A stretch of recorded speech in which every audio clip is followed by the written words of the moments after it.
देवी और सज्जनों, एबीसी में आपका बहुत बहुत स्वागत है। आज हमारे स्टूडियो में जो कंटेस्टेंट आने वाले हैं ये दरअसल कॉपी कैट है, क्योंकि मैं जो कुछ करता हूं ये उसकी कॉपी जरूर करते हैं। Please welcome king Khan. नमस्कार। वेलकम देवियों और सज्जनों, वेलकम। देखा आपने, कॉपी शुरू। बहुत बहुत स्वागत है आपका। बैठिए बैठिए, तशरीफ। सो मिस्टर किंग खान, आपके लिए पहला सवाल ये रहा। पेंसिल ने रबड़ से क्या कहा? ए, हाय रब्बा। बी, बेदर्दी रब रब। सी, रब मुझे माफ करे, मेरा इंसाफ करे। डी, यारा रब से बढ़कर है तू। अरे इसमें तो कोई भी सही जवाब नहीं है। No option at all. सही जवाब है रब ने बना दी जोड़ी। सही जवाब। वाह, मुबारक हो। अगला सवाल कंप्यूटर स्क्रीन पर मिस्टर खान आपके लिए ये रहा। आओ। अगर आपकी आने वाली फिल्म रावण फ्लॉप हो गई। अरे भाई क्यों? नहीं, ये सिर्फ सवाल है, मेरी तो शुभकामनाएं आपके साथ हैं। ओके। तो फिर आप क्या करेंगे? ए, करण जौहर का गला दबाएंगे क्योंकि उसने फिल्म डायरेक्ट नहीं की जी। बी, आमिर खान की पप्पी लेंगे ताकि वो हिट फिल्म का फार्मूला आपको दे सके। सी, अपने गम भुलाने के लिए आप रेड चिली खाएंगे। या फिर डी, अमित जी यानी मेरी कोई पुरानी फिल्म उठा के फिर से उसका रीमेक करेंगे। None of the above, none of the above. अगर मेरी फिल्म रावण फ्लॉप हो गई तो मैं लोगों की शादियों में जाकर नाचूंगा। अरे ताकि मेरा पैसा रिकवर हो सके। समझा करे। सही जवाब। और मिस्टर खान, आपके लिए अगला सवाल ये रहा। जी। क्या आप अवार्ड्स खरीदने में विश्वास रखते हो? ए, हाँ। बी, बिल्कुल। सी, क्यों नहीं। डी, यकीनन। अरे भाई नहीं, आई एम द बेस्ट। अब मुझे अवार्ड्स खरीदने की कोई जरूरत नहीं है। और मैं जा रहा हूँ। देवियों सज्जनों, एबीसी में आपका बहुत बहुत स्वागत है। आज के हमारे जो कंटेस्टेंट हैं ये एक एमपी है, यानी कि मेंबर ऑफ पार्लियामेंट। तो स्वागत कीजिए नेताजी का। नमस्कार। नेताजी, आपका बहुत बहुत स्वागत है। आप कुर्सी में बैठिए। कुर्सी। अरे कुर्सी सुनते ही पागल हो गए। खैर, मैं भी बैठ जाता हूं। हाँ, लेट्स प्ले एबीसी। एमपी का फुल फॉर्म क्या है? Options are: A, member of parliament. B, money person. C, money problem. या डी, मिस्टर प्रॉब्लम। हम एमपी हैं, ठीक है? और एमपी जो हमेशा पैसों में खेलते रहता है, तो इसका जवाब है बी, मनी पर्सन। गलत जवाब। आप जा सकते हैं प्लीज। नहीं, मैं आपसे वादा करता हूं कि इसकी पूरी जांच पड़ताल होगी, ठीक है? तब तक आप कोई डिसीजन मत लीजिए। आप अगला सवाल पूछिए। भाई ये तो एक जबरदस्ती है। हाँ है। तो आप भी ये वादा कीजिए कि अगर मैंने अगला सवाल पूछा और उसका जवाब आपने गलत दिया तो आप यूं तुरंत कुर्सी छोड़ देंगे। हाय, देखते हैं, पूछिए। हाँ, पिछले दिनों एमपीस यानी सांसदों की मंथली इनकम कितनी बढ़ी है? Options are: A, 100%।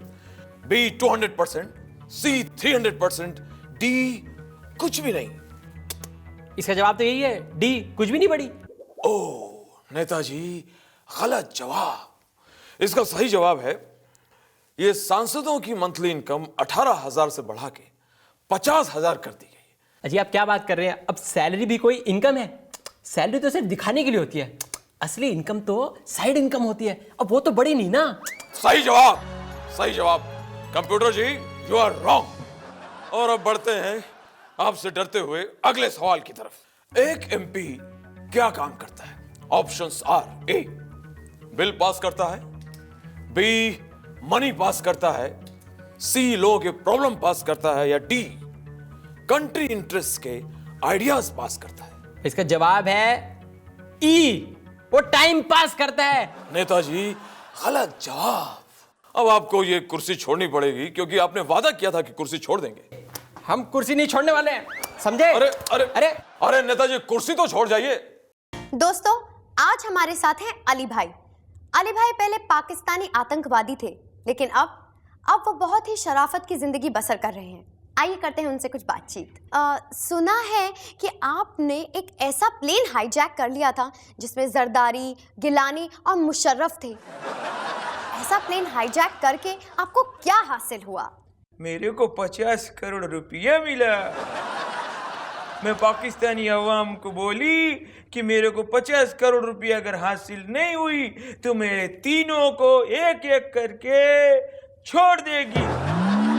अब पाकिस्तानी अवाम में 1 घंटे में, फक्त 1 घंटे में मेरे को 50 करोड़ रुपया दिया। वो बदल गए, मैं वो तीनों को पाकिस्तान में फिर से छोड़ दिया। सुना है कि आपको 15 साल के लिए पाकिस्तानी जेल में डाल दिया गया क्योंकि आपने मुशर्रफ को बेवकूफ कहा।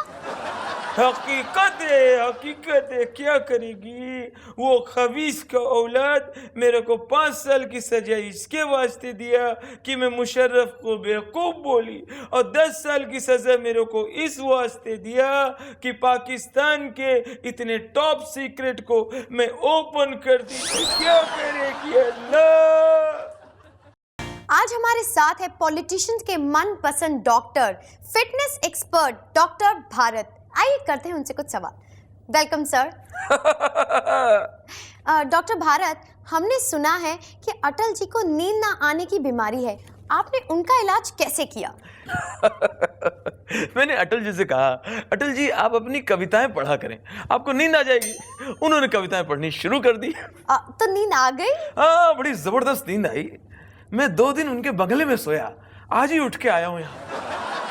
डॉक्टर भारत जी, हमने सुना है कि अडवाणी जी को आपने सुबह 5 बजे वॉक करने की सलाह दी है, पर वो शाम को 5 बजे जाते हैं, वो क्यों? इसलिए कि शाम के 5 बजे में पीएम लगा हुआ है। डॉक्टर भारत, आप पिछले दिनों अमेरिका गए थे, मिस्टर ओबामा से भी मिले। उनकी घटती लोकप्रियता की वजह से उन्होंने शराब पीनी शुरू कर दी है, आपने उन्हें क्या सलाह दी? भाई मैं व्हाइट हाउस गया, मैंने ओबामा से कहा, मिस्टर ओबामा आप शीर्षासन क्या करें, सर नीचे झुकाइए और पैर ऊपर रखिए। तो उन्होंने किया, और मैंने देखा कि दुनिया का सबसे ताकतवर आदमी भारत के कदमों में है। वाह सर वाह। लेकिन हमने ये भी सुना है कि जरदारी साहब को सांस लेने की दिक्कत है। मैंने कहा, जरदारी साहब अगर आपको सांस लेने में दिक्कत है तो सांस लेना बंद कर दीजिए, आपके साथ साथ पूरी दुनिया की प्रॉब्लम समाप्त हो जाएगी। मिलॉर्ड, आज हमारे साथ अदालत में मौजूद हैं धीरजमल बेईमानी। राम राम भाई जी। देखिए, आप पर सबसे पहला आरोप यह है कि आप अपने सारे काम इल्लीगल तरीके से करवाते हैं। ना भाई जी, वो तो बात ही गलत हो गई। मैं तो सारे काम नेताओं से पूछ के करूं, तो जब नेताओं से पूछ के करूं तो इल्लीगल कैसे हो गए? सोचो, आप भी सोचो भाई। देखिए, आप पर यह भी आरोप है कि आप लेबर क्लास का हक मारते हैं। ना भाई ना, के हो गए हो, दिमाग खराब हो गयो। मैं लेबर क्लास का हक नहीं मारूं, मैं लेबर क्लास ने हक की लड़ाई आपस में लड़ना सिखाऊं, वो आदमी हूं मैं। देखिए, आप पर अगला आरोप यह है कि आप नेताओं को अपने हाथ का खिलौना समझते हैं। अरे रे, वो तो सवाल ही गलत हो गयो। थारो मुहावरो गलत है। हाथ का खिलौना नहीं होता है, हाथ का मैल होता है। भाई तू तो बहुत शर्मिंदा हो रहा है आज। देखिए, आप पर यह भी आरोप है कि आप टैक्स की चोरी करते हैं। ओहो हो भाई जी, आज तो दिन ही खराब है थारो। मैं टैक्स की चोरी कैसे करूं? मैं आज तक टैक्स का दफ्तर देखा को नहीं, दफ्तर है कहां? वो तो बहुत शर्मिंदा हो गए भाई। मिलॉर्ड, मेरा मन कर रहा है कि यह धरती फट जाए। क्यों? मैं इसमें समा जाऊं। अरे रे भाई, शरीफ आदमी की इज्जत चली जाए तो ऐसे ही करे। मिलॉर्ड, आज हमारी अदालत में मौजूद हैं नेता लक्ष्मी प्रसाद जी। नेताजी, आप पर सबसे पहला आरोप यह है कि आप पैसे खाते हैं। क्या कह रहे हो यार? पैसे नहीं खाता मैं, पैसे तो मेरे यहाँ बाथरूम में ऊपर टांकी में छुपे हुए हैं। क्या कह रहे हो? देखिए, आप पर यह भी आरोप है कि आपके पास आपकी इनकम से भी ज्यादा संपत्ति है। क्यों? ये क्या क्या कह रहे हो यार? देखिए, गांधी जी मेरे आदर्श हैं, और गांधी जी की कोई तस्वीर अगर मैं किसी कागज पे देखता हूं, वो कागज में फौरन अपनी जेब में रख लेता हूं, अपने दिल के करीब। और तुम क्या कह रहे हो यार? नेताजी, हमने यह भी सुना है कि आपने अपना सारा काला पैसा अपनी बीवी के नाम कर दिया है। क्या कह रहे हो यार? अरे क्या कह दिया यार मैंने? सिर्फ बीवी के नाम पैसा करने से कैसे चलेगा? थोड़ा ससुर के नाम, थोड़ा सास के नाम, थोड़ा साले के नाम और बाकी साली के नाम करना पड़ता है। और तुम क्या कह रहे हो यार? साहब साहब साहब, 4 दिन से कचरा हमारे घर के दरवाजे पड़ा है। अब पूरे मोहल्ले के कुत्ते वहां जमा हो जाते हैं, उसी में से खाना निकाल के खाते रहते हैं। भैया तो अपनी बीवी को बोलो कि इंसानों के लायक खाना बनाया करे, हैं? ना फेंकना पड़ेगा खाना, ना खाने आएंगे कुत्ते। ओ साहब, वहां पे जो आप लोग दीवार पे लिखे हैं यहाँ पे कचरा डालना मना है, सब लोग वहीं कचरा डालते हैं। ये आपकी कैसी व्यवस्था है? हमारी व्यवस्था एकदम पक्की है। आपने शायद ठीक से पढ़ा नहीं। हमारे पेंटर्स ने पहले ही पान की पीक मार मार कर मना मिटा दिया। तो अब क्या बना? यहाँ कचरा डालना है। कितने समझदार हो। अच्छा साहब, कचरा जगह जगह खुला पड़ा है। आप अगर डस्टबिन नहीं दे सकते हैं तो कोई प्लास्टिक की थैली, बैग, ये सब ऐसी व्यवस्था कराइए। आपको पर्यावरण की बिल्कुल चिंता नहीं है। भैया चिंता है, इसीलिए तो नहीं किया। आपने नहीं सुना प्लास्टिक का इस्तेमाल करना पर्यावरण के लिए कितना हानिकारक है? तो साहब, ये पूरे शहर का कचरा ले जाकर आप लोग बाहर जलाते काहे हैं? तो ठीक है, आगे से हम आपके घर का कचरा आपके घर में ही जला दिया करेंगे। नहीं नहीं साहब, हमारा मतलब है कचरे को आप रिसाइकिल कर सकते हैं। कचरे से हम बहुत कुछ बना सकते हैं। कचरे से हम दोबारा फायदा उठा सकते हैं। भैया हमें एक बात समझ में नहीं आती कि अगर कचरा इतना काम आता है तो उसको फेंकते क्यों हैं?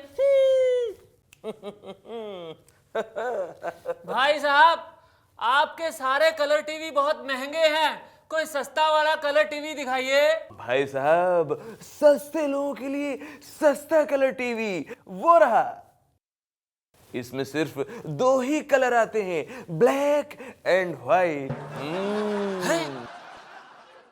भाई साहब, बाकी लोग तो अपने टीवी के साथ वो डीवीडी प्लेयर और वो सेटअप बक्सा फ्री देते हैं, आप हमें दूरबीन दे रहे हो? मतलब भाई दूरबीन बहुत काम की चीज है। मान लीजिए आपका टीवी खराब हो जाए तो इस दूरबीन से आप अपने पड़ोसियों का टीवी देख सकते हैं।